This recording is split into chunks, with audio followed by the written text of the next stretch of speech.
Hello, I'm Jim Cornwall, and this is the WalkingPost.com podcast.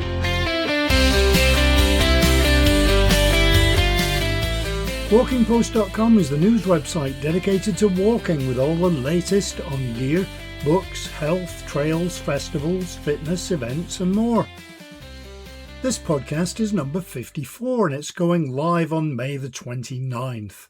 We had to buy a new backpack this week because my son, as we speak, is wandering around the wilderness by a loch doing his Duke of Edinburgh award. He will be missing his Nintendo though, because they haven't started installing high-speed internet in the gorse bushes yet. But at least the weather's going to be decent. It's 25 degrees here, which I appreciate is rubbish if you live in Nevada, but it's not for here. Anyway, back to the backpack. I looked online for a new one that fit all the gear, and much of that looked like overkill, but I thought I'd ask AI for a recommendation. And I said I was looking for a backpack for carrying all the gear for the Duke of Edinburgh award. The response: you don't need a large backpack. If you're strategic and pare back on the equipment, you can easily use a smaller bag. And it showed me a link to a backpack that maybe you could have got a laptop, a charger, a USB drive, and a spare pair of socks in. I have plenty of AI fail stories, but in case it's listening, I'll stop there before it wipes my hard drive out of spite. Let's get to May the 29th. It's the end of the Middle Ages Day, because maybe a lot of people sat around on May the 29th and said, you know what, I think we're done with this Middle Ages thing. Yeah, me too, I'm feeling old age. What, we're going to start the old ages? Nah, well, they do call it the Dark Ages as well, so what about light age? Nah, no one's invented electricity yet. I'm not sure that's how it ended, but anyway, speaking of electricity, it is Edison Day, it's European Neighbours Day, so hello Ireland, and it's Mount Everest Day. Also Alligator Day, and appropriately for the weather here at least, it's Heat Awareness Day. It's also Paperclip Day. So be honest, when was the last time you saw or even used a paperclip? I can't remember. I could probably find one though. It's also Snail Day, which probably lasts a week. Once when my band played in a pub in Canada, a fight broke out. I don't think it was anything to do with our bass player missing a note, but on this day in 1913, Stravinsky's Rites of Spring was performed for the first time in Paris, and a riot broke out. Maybe the merch table was empty. It's the official first conquest of Mount Everest in 1953, although someone might have done it before that and just forgot their phone and not posted it to TikTok. For birthdays, we have Charles II, Bob Hope, President John F. Kennedy, and Noel Gallagher, and he's 60 next year. Oasis, the Bus Pass Tour. Last week we talked about the job of travel coach. This week we're talking to a hiking camp counsellor, although that isn't all she does. Before we get going, if you do have news, guest ideas or subjects to cover, or comments, or you want to advertise, please get in touch via walkingpost.com, or you can just email me at jim@walkingpost.com.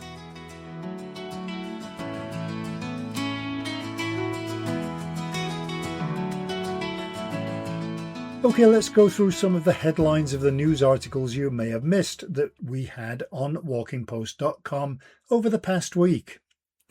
Living Streets wants to tackle poor pavements, preventing older people from walking, and I'm with them on that one. All Trails opened the 2026 Stewards Fund, and Hypershell introduced its new Hypershell X series.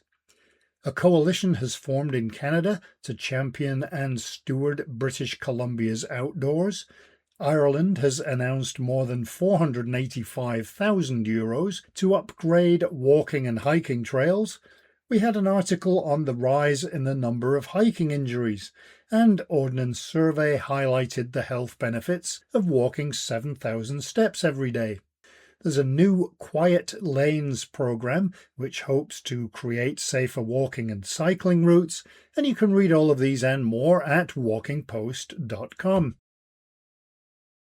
As you know, if you listen to the podcast regularly, or even not regularly, I generally put out a request for guests, which I do in other places too, and I recently heard from a proud mother about her daughter Francesca Pezza.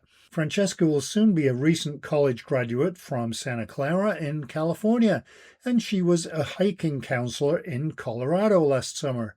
She attended camp in Rocky Mountain National Park for 30 days every summer, beginning in 6th grade, and hiking pretty much took over her life, and her dream was to someday be a counselor, but specifically a hiking counselor. Now, finally last summer, she reached the age of 21 and qualified as a hiking counselor.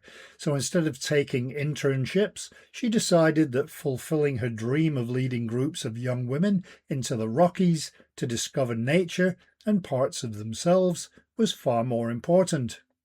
All right. Hi, Francesca. Great to have you with us and talk about hiking. When I was younger, my mom's from Denver, and so I kind of grew up going to Colorado to see family because part of my family lives there, and I always just took to it so much and just hiking and skiing since I was a kid. One summer, I was like, I'd really just love to get more into this and explore that more and explore that passion and see where it takes me. And we started looking into summer camps and different programs that I could do out in Colorado. And I ended up choosing a camp called Cheley, Colorado camps, which is the best decision. And I ended up going there for 6 years. We do a lot of really big hiking trips there in the Rockies and the Indian Peaks and the Never Summers of Colorado. And I would just hike every single day, without fail, and realized how much I absolutely loved it. Went back every year. We'd learned so much about environmental education as well, and how important it is to care for the outdoors and leave no trace, and be aware of all the trees and all the flowers around you and the wildlife and the rules with that, and how to treat the earth around you and how to enjoy nature without disturbing it. And that just inspired me so much throughout my life, and has influenced what I want to study in college and my career path. And I knew from the first year that I went to this camp that I wanted to work there, at least for 1 or 2 years when I got older. And I ended up doing that 2 summers ago. And I ended up, usually first year employees do more in camp stuff. And so I had to deal with that because I was late to the game because I'm on the quarter system at Santa Clara. And so I had to miss all of staff training and all of that. And so I would kind of help wherever they needed me. I would hike, I would do all of the in-camp stuff. I would just be available wherever they needed me. I just wanted to be there and contribute and kind of build up my repertoire for the next year. And I ended up applying again for the next year, got incredible recommendations from my boss the year before, and I ended up getting the hiking and backpacking guide position. And it was absolutely amazing because growing up, going there, all I wanted to do was emulate my counselors that I had and inspire other campers how they inspired me. That was just something that I needed to check off in my life and that I felt so passionate about. I would do over a classic summer internship. I wanted to check this box and have this experience, and it ended up being the most amazing experience ever. And I learned so much about myself. I learned more about Colorado than I had before. I learned how to communicate effectively with teenage girls and kind of battle that imposter syndrome that came with leading a bunch of teenage girls up class 4 mountains and 14ers. And I remember I had a freak out moment, and I called my mom and I was like, am I in over my head? This is such a big role. This is such a big job that I have to do. I feel like all of their lives land on my shoulders. And I ended up having to just realize that I have the training for this. I have my wilderness first aid certifications. I've trained for this. I've done this my whole life, and that yes, I can do it. Once I kind of grew into that and kind of learned to be comfortable in the uncomfortable, I was able to lead them much more effectively and lead them better and connect with them more. And working with teenagers is just, it's so awesome because you can relate to them more, and it's easier to connect. And it was such an amazing experience. I learned that even when I felt sleep deprived, even when I felt physically and mentally tired, I still had to be on for them 24 hours a day for 2 months straight. So I learned how to function through all of that and constant planning and figuring out routes on maps and learning how to navigate and still give them my full self and all that I could give while also like sacrificing some of my own well-being, which was a good skill to gain and taught me that I really am capable of much more than I thought I was. It's all about the journey. It's not just getting from point A to point B. It's really important that you enjoy every step of the way and learn to cherish that and absorb all of it and realize that the journey is much more important than just getting to the destination, as cliche as that sounds. So yeah, the first month I did a lot of backpacking, and then second month I did like singular hiking trips, like day trips. Our big trip at the end, we aren't allowed to do more than 5 days straight because it's kind of split into 4 weeks. And so at the end of the term, so week 4 is the big like 5-day backpack. I was nervous. I'm not gonna lie.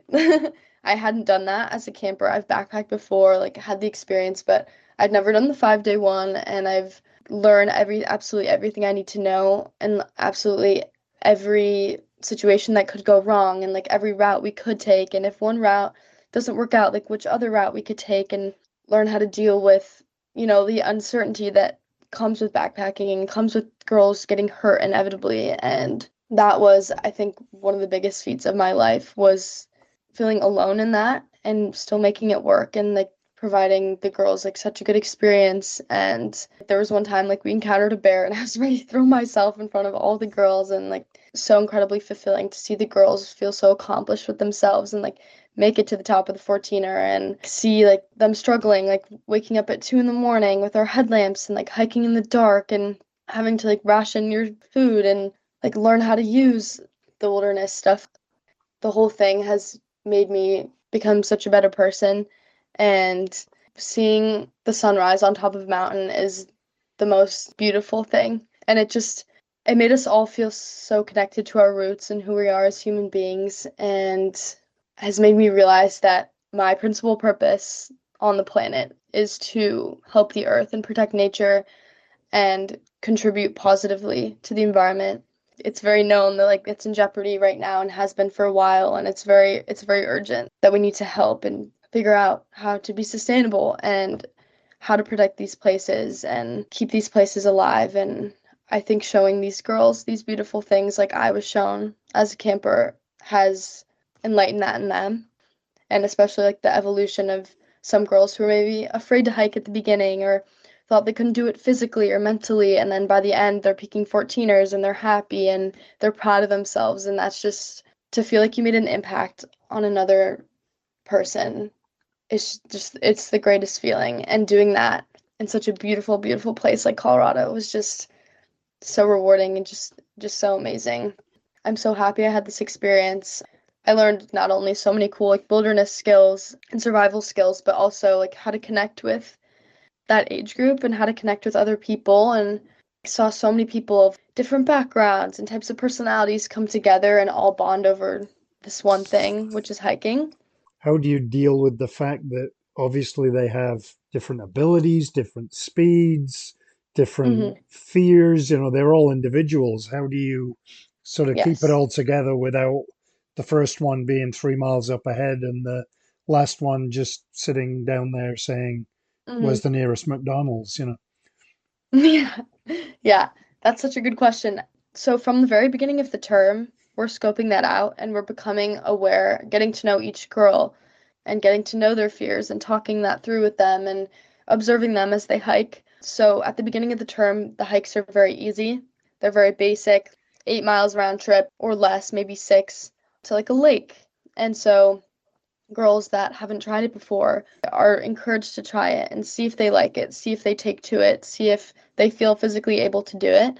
And since the girls come from all over and aren't like physically trained and used to the altitude, that's why we also do that to kind of ease them in throughout the term. So the hikes like week 1, like they're kind of easy. Week 2 they get harder, week 3 they get more hard, and then week 4 is you kind of have to apply. We have to approve you. And if you've hiked like X amount of times and you've done X amount of difficult hikes and proven to us that you're able to do that and have the right mindset and perspective to kind of conquer this challenge, that is when we will say, yes, you can come. There's a certain amount of spots. There's always tiers of girls who don't get on it. Have you been doing hiking in California while you've been there? Yes, I do a lot of personal stuff. I love to go to Santa Cruz. I love to go to Big Sur. I just did a backpacking trip with 6 of my buddies. I had never actually backpacked with a view of the ocean, which was so cool, and backpacked around like different types of wildlife and like seeing like a columbine flower on trail that and like an Indian paintbrush flower that I didn't even know existed in California and kind of like connecting all of that. And we like hiked up this mountain cliffside, but it was like completely, it felt like different terrain, but like we were going up there and like we just saw like endless ocean and we saw a few rattlesnakes, which was scary. But yes, hiking and backpacking, I feel like many people at Santa Clara, there's definitely a huge crowd that is very outdoor minded. I'm definitely part of that. We have a super awesome student run organization called Into the Wild, which is the outdoor club of the school, where you can apply to be a leader, and that's one of your jobs, or that's like your job. You get paid and you lead trips every weekend. And then there's spring break trips. For example, there's one in Utah, there's one, so like they do Moab, they do backcountry skiing in Montana, they do a Maui trip. And I was signed up to do the Maui trip over spring break, and we were going to backpack all through Maui. And it ended up getting canceled the day before because of the torrential downpours and flooding that happened in Maui recently, and it just wasn't ethical or safe for us to do that trip. But there's so many hikes nearby, the hills in the north and Lake Tahoe. I've done cross country skiing, backpacking with that club as well, which was something completely different than I've ever experienced because it was absolutely freezing. Ended up being below zero when we were sleeping, and we decided to stop after it got dark, even though like there was like 2 miles left of skiing, but it was freezing, and it was a rule that the guides couldn't, if even one person in the group said no, I can't do this, like we're not allowed to go.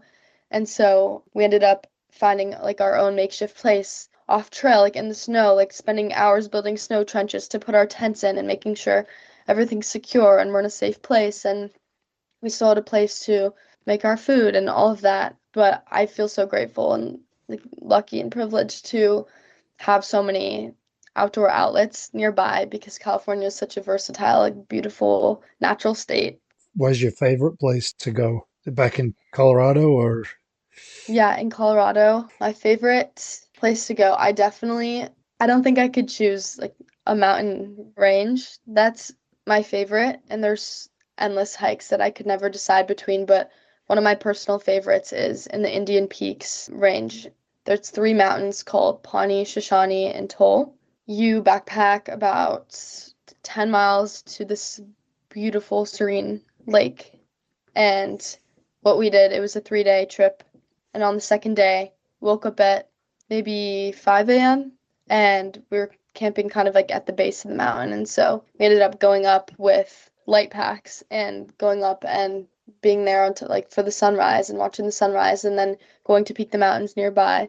It has such a different feel than obviously the Rockies are absolutely beautiful and amazing, but it felt more silent and serene and spiritual, I would say, because it was way less crowded. Rocky Mountain National Park attracts all the tourists, and it can be tough kind of navigating a large group around so many people on a narrow trail. Usually we would take the fire trail, which is a shortcut, but just being somewhere a few hour drive away that's less well known, that's probably my favorite area.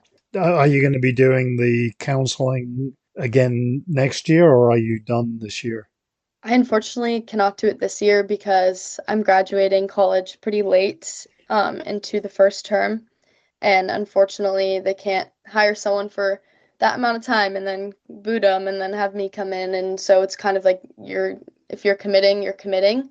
The past 2 years, I've left school a little bit early and figured that out with my professors and made it my priority to make it in time. But obviously, it's my graduation, and so I can't miss it. It's mid-June, and all of that starts early June. And so I'm unable to do it, unfortunately, this year, but I really want to make it out there and do some hikes and visit some of the girls that I connected with in years past, and hopefully do it again in the future, whether that's through Cheley or through another program.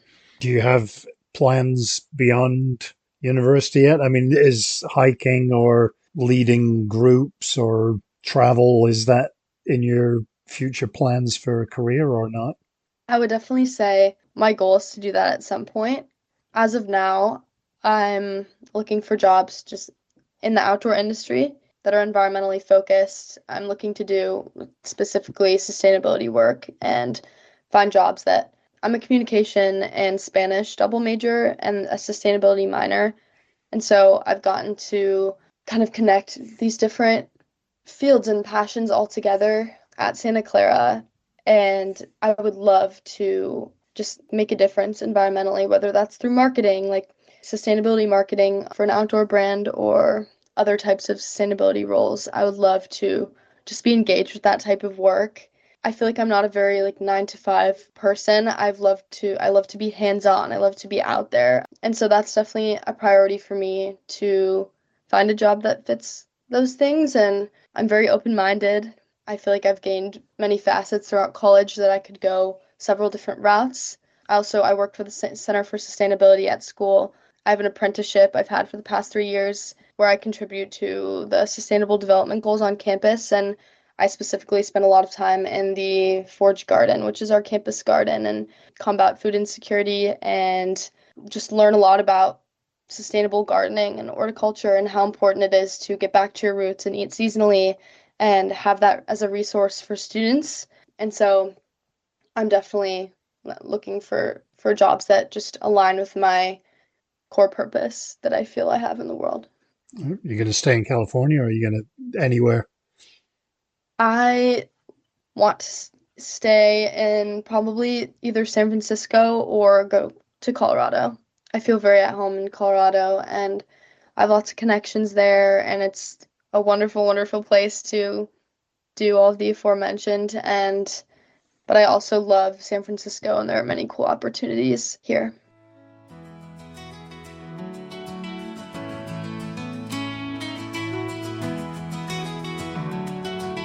It's great that the next generation of stewards of the great outdoors is already in place. I'm not sure about my son being a steward over the next couple of days because I'm assuming he'll be shattered after his 2 days out in the Galloway forest.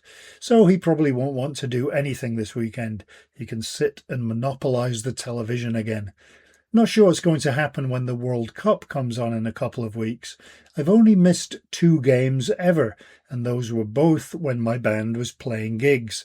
Although I have to fess up for the first time, I did have a phone with the game on next to my drum pedal. Thank goodness I didn't step on it.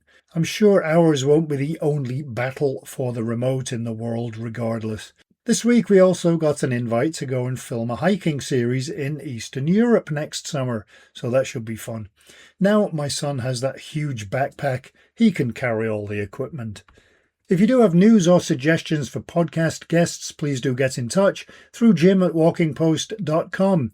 And as I mentioned earlier, we are always looking for guests, whether it's about a book, a trail, a walking festival, or someone with a good story. So I hope you enjoyed this week's walkingpost.com podcast, and I hope you have a great week ahead, hopefully with a walk somewhere, whether it's for the Duke of Edinburgh Award, as training to be a camp counsellor, or just because the dog needs to go out. Until next time, happy trails! Walking Post from walkingpost.com is an Air Coastal Media Limited production.